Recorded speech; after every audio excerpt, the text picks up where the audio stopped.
Alors, Bob, une défaite au match numéro 1 face aux Prédateurs de Joliette. Je vais commencer d'abord à te demander tes impressions sur la rencontre. Mes impressions. Un match de série, je te dirais beaucoup d'intensité, du jeu rapide, euh, du jeu robuste. Non, vraiment un match de playoff. Là. Pas beaucoup d'espace sur la glace. Petite patinoire, Joliette, on le sait, là, mais puis je trouve que honnêtement, ils ont très bien joué là, à fermer le jeu. Puis je te dirais, de notre côté, on a pris des mauvaises décisions avec la rondelle. On ne sait pas, tu sais, quand il y a pas d'espace, ben, tu prends ce qu'ils te donnent, puis nous autres, ben, on n'a pas pris ce qu'ils nous donnaient.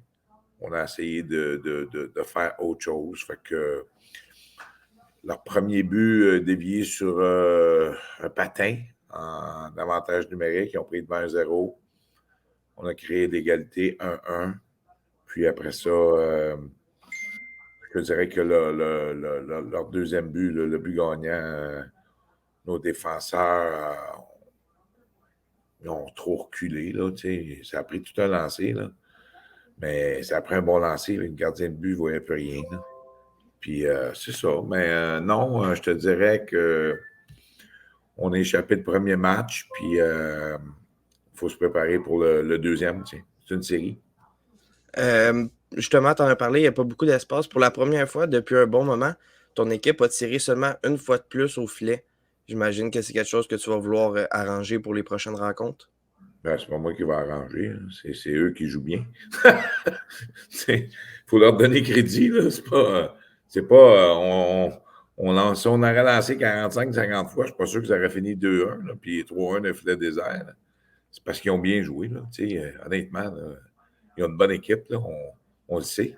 C'est deux bonnes équipes qui s'affrontent. Puis ils jouent bien sur leur petite patinoire. Ils ne donnent pas beaucoup de temps, pas beaucoup d'espace. Il y a beaucoup d'overload dans les coins, puis that's it. C'est à nous autres de trouver des solutions, puis de trouver des façons de s'en sortir. Écoute, les joueurs, ils en ont. Ils ont les outils, ils connaissent des chemins à prendre quand il y a une route de barrée. Mais hier, ben, c'est ça, hier, on n'a pas, on n'a pas réagi à ça, je te dirais.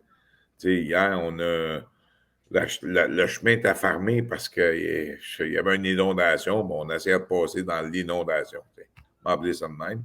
Mhm. Fait que c'est à nos joueurs, là, ils ont tout ça, là, je te donne un exemple, là, sur ce qu'on appelle les regroups ou les relances. Et je pense qu'on a à peu près 12 dégagements parce que nos défenseurs, il n'y avait pas d'option parce que leurs défenseurs marquaient nos attaquants. Le milieu était fermé. Mais nos défenseurs, ils connaissent la solution à ça. Puis ils ne l'ont pas utilisé.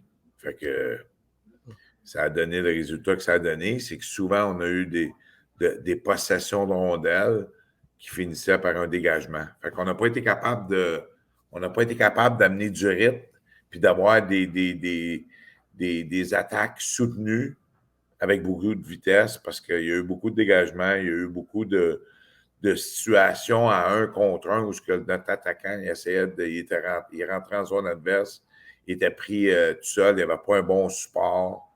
Fait que tous des petits détails comme ça, là, mais c'est un premier match. Puis c'est à nous autres de porter les ajustements. Puis après ça, ben, c'est aux joueurs de maintenant de. Le coffre-outil, là, il est quasiment plein. Hier, ils ont oublié de sortir des tournevis carrés quand ça prenait un tournevis carré, puis des choses du genre. Là. Mais non, c'est ça. Fait que aujourd'hui, c'est autre chose, puis demain, on recommence. Parfait, merci Bob. Merci. Salut!